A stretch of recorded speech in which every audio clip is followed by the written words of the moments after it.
Welcome to DSS academy. তো আজকে তোমাদের আবার একটি ম্যাথের সেশনে স্বাগত জানাই।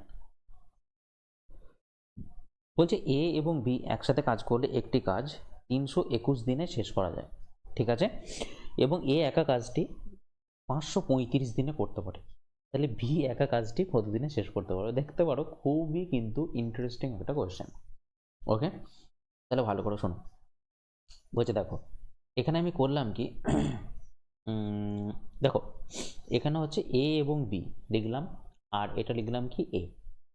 তাহলে আমাকে প্রথম করতে হবে কি টাইমের পরিমাণ আমাকে দিতেছে। দেখো তাহলে এ প্লাস বি যেটা 321 দিনে করে, এ সেটা কত দিনে করছে? 535 দিনে কিন্তু করছে, ঠিক আছে? 535 দিনে করছে। এরপর আমাদের কি করতে হবে, এদের এফিসিয়েন্সির পরিমাণটা আমাকে বের করতে হবে। এফিসিয়েন্সি কি হয়? এফিসিয়েন্সি মানে হচ্ছে কার্যক্ষমতা। কার্যক্ষমতা মনে রাখবে সবসময় কিন্তু টাইমের উল্টো হয়। টাইমের উল্টো হয় মানে কি, এর যদি 535 ইউনিট করে তাহলে এ করবে 321 ইউনিট, ঠিক আছে? এ করবে কি 321 ইউনিট। এরপর দেখো এইখানে তো তোমাকে বলে দিয়েছে এ আর বি এর কার্যক্ষমতা, তাহলে তুমি কত পেয়ে গেলে? এ আর বি এর কার্যক্ষমতা 535, যেখানে এ এর কার্যক্ষমতা কত? 321। তাহলে তুমি এখানে বি এর কার্যক্ষমতা তাহলে অটোমেটিক্যালি পেয়ে যাবে। তাহলে 535-এর মধ্যে একটা তাহলে 321 নিশ্চয়ই লুকিয়ে রয়েছে। তাহলে 321-এর সাথে বি কত হলে আমার 535 হবে? ওকে, এইটা হচ্ছে আমার প্রশ্ন এখানেতে, এইটাই হচ্ছে মেন কোশ্চেন। তাহলে আমাদের কি করতে হবে? তুমি যদি দেখো 214 তুমি যদি যোগ করতে পারো 321-এর সাথে 214, তাহলে 214 যদি যোগ করো তাহলে হয়ে যাবে কিন্তু তোমার 535 হয়ে যাবে। তাহলে বি এর তুমি কার্যক্ষমতা বুঝতেই পারছো, 214 ইউনিট হচ্ছে কিন্তু বি এর কার্যক্ষমতা। এরপর আমাকে বলেছে দেখো বি কাজটি কতদিনে শেষ করবে। তাহলে বি এর কার্যক্ষমতা আমি পেয়ে গেলাম, কিন্তু আমাকে বের করতে হবে কি, অ্যাকচুয়ালি আমাকে বের করতে হবে যে মানে বি কতদিন সময় নেবে। তাহলে আমাকে বের করতে হবে কি টোটাল ওয়ার্কের পরিমাণটা আমাকে কিন্তু বের করতে হবে। আর টোটাল ওয়ার্ক কি করে বের করব? টোটাল ওয়ার্ক বের করতে হয় কি, যদি তুমি টাইমের সাথে এফিসিয়েন্সি যদি গুণ করে দাও তাহলে বেরিয়ে যায় কিন্তু টোটাল ওয়ার্ক। তাহলে দেখো 535-এর সাথে দেখো এর টোটাল ওয়ার্ক তো দুজনেরই তো সেমই হবে। তাহলে 535-এর সাথে 321 দেখো গুণ হয়ে গেল, তাহলে এটাই কিন্তু টোটাল ওয়ার্ক। তো এই টোটাল ওয়ার্কটা আমি কাকে দিয়ে করাতে চাচ্ছি? বি কে দিয়ে করাতে চাচ্ছি। আর বি এর কার্যক্ষমতা কত? 214 ইউনিট। তাহলে এটা হয়ে যাবে কি 214/214। এরপরে মেন প্রবলেম হচ্ছে তুমি ক্যালকুলেশন করবে কিভাবে। দেখো এত বড় ক্যালকুলেশন করার জন্য আমাদের একটা পদ্ধতি আছে, সেই পদ্ধতিটার নাম হচ্ছে কি ডিজিটাল সাম মেথড। তো ডিজিটাল সাম মেথড যদি আমি এখানে অ্যাপ্লাই করি, শুধু কি ডিজিটগুলো আমাকে যোগ করতে হবে। কেমনভাবে দেখো, তাহলে 5 আর 3 8, 8 আর 5 কত হয়? 13। এবার 13 যেই লিখলাম, 13 মানে কি 3 আর 1 4 লিখে দিলাম। আবার দেখো এটা কত হচ্ছে 3 আর 2 5, 5 আর 1 কত 6। ওকে, আর নিচে কত হচ্ছে 4 আর 1 5, 5 আর 2 কত 7। ওকে, এবার কি করবে 4 আর 6 করে দিলে, 4 6 কত হয়? 4 6 হয়ে যায় কত 24। আর 24 মানেই কত? 24 মানেই হচ্ছে যোগফল হচ্ছে 6, 6 বাই কত 7। এরপর দেখো আমাকে করতে হয় কি, নিচে সবসময় ইউনিট ডিজিট সবসময় এক আনতে হয়, বা ডিজিটাল সাম সবসময় এক নিয়ে আসতে হয়। তাহলে এটা কি করব? 4 দিয়ে গুণ করব, আর এটা কি করব? 4 দিয়ে আমরা গুণ করব। তাহলে দেখো এটা হচ্ছে কত 4 6 24, ঠিক আছে? আর নিচে কত হচ্ছে 4 7 28। এবার 28 হয়ে যাচ্ছে নিচেতে। তাহলে উপরে দেখো ডিজিটাল সাম কত হচ্ছে 6, আর নিচে ডিজিটাল সাম কত হচ্ছে 8 আর 2 10, 10 মানেই কত যোগফল 1। তার মানে আলটিমেটলি আমার ডিজিটাল সাম এলো কত 6 চলে এলো। এরপর তুমি অপশনে দেখো যে কার যোগফল 6 হচ্ছে। তাহলে দেখো তুমি এটা করলে 8 আর 2 10, 10 আর 5 কত হয় 15, 15 মানেই কত 5 আর 1 কত 6। তাহলে রাইট অ্যান্সার তো আমার প্রথমটাই চলে এলো। এবার তুমি বাকি অপশনগুলো করে করে দেখে নিতে পারো যে 8 আর 4 12, 12 আর 5 কত 17, 17 মানে কত 1 + 7 মানে কত 8। এরপরে দেখো 8 আর 6 14, 14 আর 5 কত হয় 19, 19 মানে কত 19 মানে 1 + 9 10, 10 মানে 1 + 0 1। আর এটা দেখো 8 আর 5 13, 13 মানে কত 3 আর 1 4। তাহলে রাইট অ্যান্সার হচ্ছে কি অপশন এ, সেটা হচ্ছে 802.5। তো এটা দেখতেই পারো ডিজিটাল সাম মেথড করে আমরা কতটা ইজিলি কিন্তু ক্যালকুলেশন আমরা করে নিতে পারলাম। ঠিক আছে তাহলে, আচ্ছা চলো নেক্সট। বলছে এক ব্যক্তিকে যদি 8টি আম কিনতে 20 টাকা দিতে হয়, তাহলে তাকে 1.5 ডজন আম কিনতে, দেখো এটা তো খুবই ইজি অঙ্ক। 1.5 ডজন মানে কত টাকা? 18টা। তাই না? 1 ডজন মানে 12টা, 1.5 ডজন মানে তাহলে কটা? 18টা। তাহলে 8টা আমের দাম হচ্ছে 20 টাকা। তাহলে 18টা আমের দাম কত? তাহলে 18টা আমের দাম নিশ্চয়ই বেশি হবে, তাই বেশিটাকে আমরা উপরে দেবো আর কমটাকে কি করব? নিচে দিয়ে দেবো। তাহলে দেখো 4 দুগুণে 8, 4 5 কত হয়? 20, আর এটা কত? 2 9 8 18। তাহলে 9 5 কত হয়ে যায়? 45 হচ্ছে তোমার কিন্তু এখানে রাইট অ্যান্সার। তো রাইট অ্যান্সার হচ্ছে অপশন 3। হচ্ছে দেখো 0.7a মাইনাস 0.42a সমান হচ্ছে 5.6 হলে a এর মান কত? তাহলে দেখো প্রথমেই আমাকে বিয়োগ করতে হবে কি 0.70 সাথে 0.42 আমাকে আগে বিয়োগ করে নিতে হবে। তাহলে দেখো 8 দিয়ে 10, 4 একে 5, 2, তাহলে 0.28 হয়ে গেল। তাহলে এইটার মানটাই হয়ে গেল 0.28a সমান দেখো 5.6। তাহলে আমার করণীয় কি, এই যে দেখো 28 রয়েছে, এটাকে 28a যেটা রয়েছে সেটা কি করতে হবে? আমাকে নিচে ভাগ করে নিচে আসতে হবে। তাহলে কত? 100, দশমিক সরি না মানে, আর এটা কত? 56/10। তাহলে 0 0 প্রথমেই তো কাটা যাচ্ছে, আর 28 দুগুণে এদিকে হয়ে যাচ্ছে 56। তাহলে এর মান কত? তাহলে এইখানে 10-এর সাথে 2 এর গুণ মানে কত? 20। তাহলে রাইট অ্যান্সার হচ্ছে অপশন এ, সেটা হচ্ছে 20। নেক্সট দেখো বলছে 200 টাকার একটি জিনিসের মূল্য 20% বেড়েছে।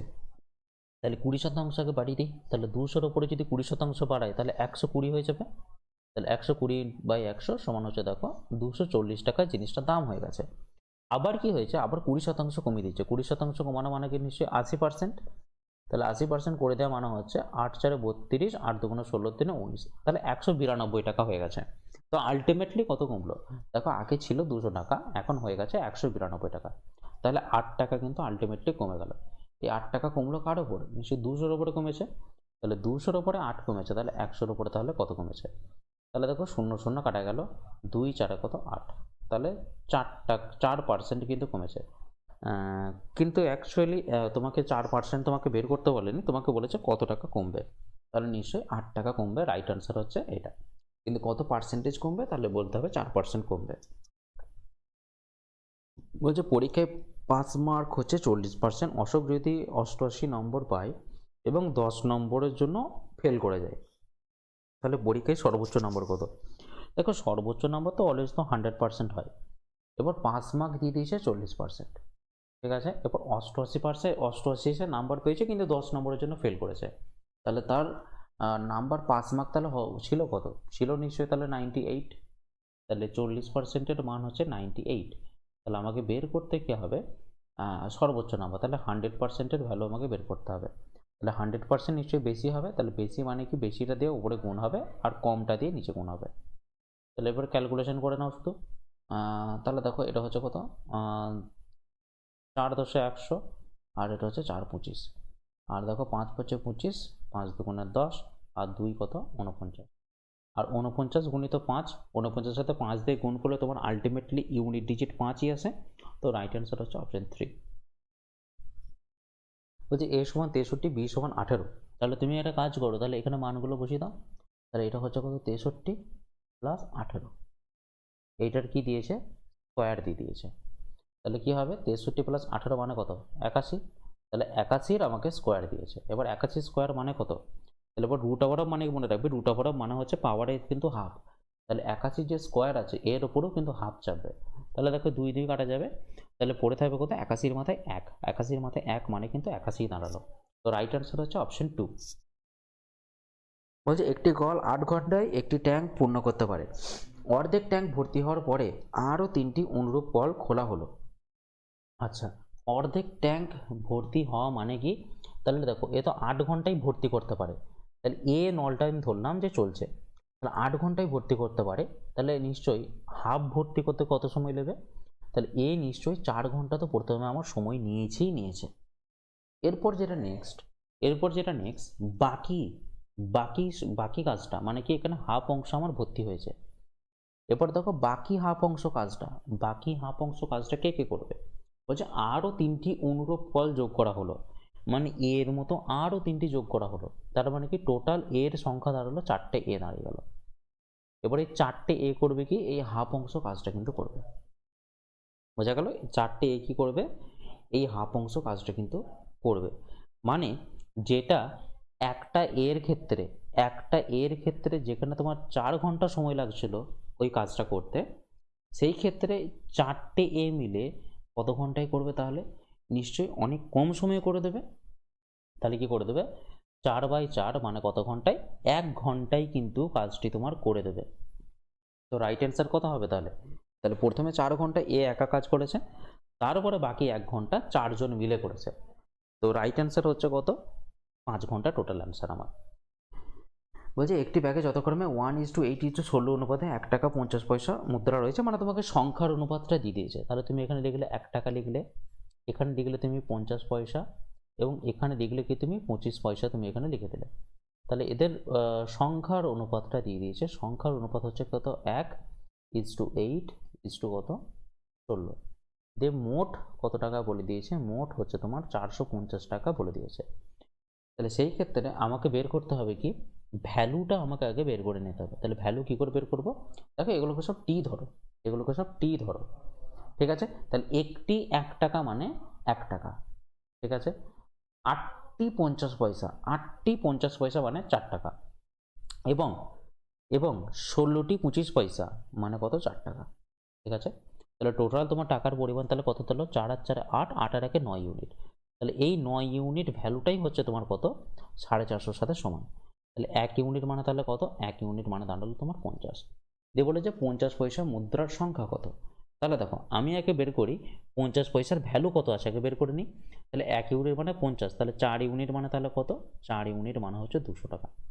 এই 200 টাকা হতে গেলে কটা 50 পয়সা লাগবে, 200 টাকা হতে গেলে নিশ্চয়ই আমার 400টি 50 পয়সা কিন্তু আমার লাগবে 200 টাকা হতে গেলে। তো রাইট অ্যান্সার হচ্ছে অপশন এ। তাহলে দেখো 2^4 গুণিত এক্স সমান হচ্ছে 256। তাহলে এই অঙ্কটা কি করে করবো, 2^4 গুণিত হাফ, আর এখানে তো এক্স তো আবার গুণিত আকারই রয়েছে, তাহলে সমান হচ্ছে কত, 256। তাহলে এই অঙ্কটা কি হবে, শুধু পাওয়ারগুলোকে ব্র্যাকেটে শুধু গুণ করে দাও, 4 গুণিত হাফ গুণিত এক্স, এটা হয়ে যাবে। আর এইদিকে দাঁড়াবে কত, এটা হচ্ছে 16 স্কোয়ার। এটা এরপর এটা 16 স্কোয়ার মানে কি, 16 মানে কি 2^4, 2^4 ওপরে আবার কি 2, তাহলে এখানে ক্যালকুলেশন করে দাঁড়াচ্ছে 2 2 4, তাহলে এটা হচ্ছে 2^2x সমান কত, তাহলে এটা 4 2 8 সমান হচ্ছে 2^8। যেহেতু এখানে বেসগুলো সব সমান, তাহলে কি করতে হবে, পাওয়ারগুলোকেও কিন্তু সমান করে নিতে হবে। তাহলে কি 2x সমান হয়ে যাচ্ছে তোমার 8, তাহলে x সমান তাহলে দাঁড়াচ্ছে কত, 8/2 মানে কত, 4।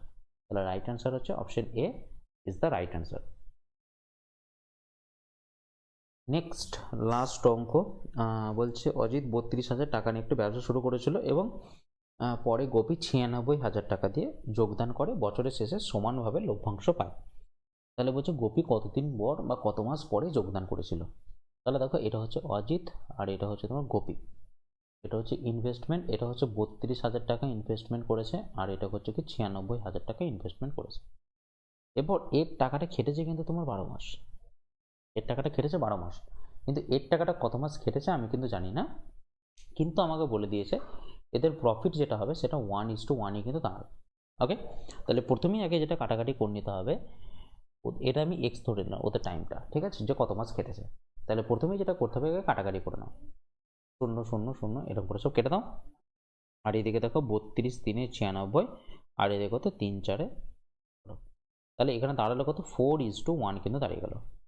তার মানে তুমি পেয়ে যাচ্ছ কত, এখানে 1 ইউনিট মানে কত, প্রফিট যে 1 ইউনিট, এই 1 ইউনিট মানে কত, 4 তোমাকে বলে দিয়েছে। তাহলে এখানেও যে 1 ইউনিট, এই 1 ইউনিট সমান তো 4 হতে হবে। তাহলে 4 কি করে হবে, এর তো জি এর তো আছে 1, গোপীর তো আছে 1, তাহলে কি 4 করতে গেলে নিশ্চয়ই 4 দিয়ে গুণ করতে হবে। তাহলে এক্স এর মান কত হচ্ছে, এক্স এর মান হচ্ছে তোমার 4 মাস হচ্ছে এক্স এর কিন্তু মান। কিন্তু এক্স এর মান যে 4 মাস হলো, কিন্তু এই 4 মাসটা কি, 4 মাসটা কিন্তু সে খেটেছে, 4 মাসটা সে খেটেছে, তাহলে কত মাস পর জয়েন দিয়েছে, তাহলে নিশ্চয়ই 8 মাস পর কিন্তু জয়েন দিয়েছে, তাই তো সে 4 মাস খেটেছে। তো রাইট অ্যান্সার হচ্ছে কি option A is the right answer, মানে কি 8 মাস কিন্তু খেটেছিল, বা 8 মাস পর কিন্তু সে যোগদান দিয়েছিল, অ্যাকচুয়ালি খেটেছে 4 মাস। ওকে, চলো পরে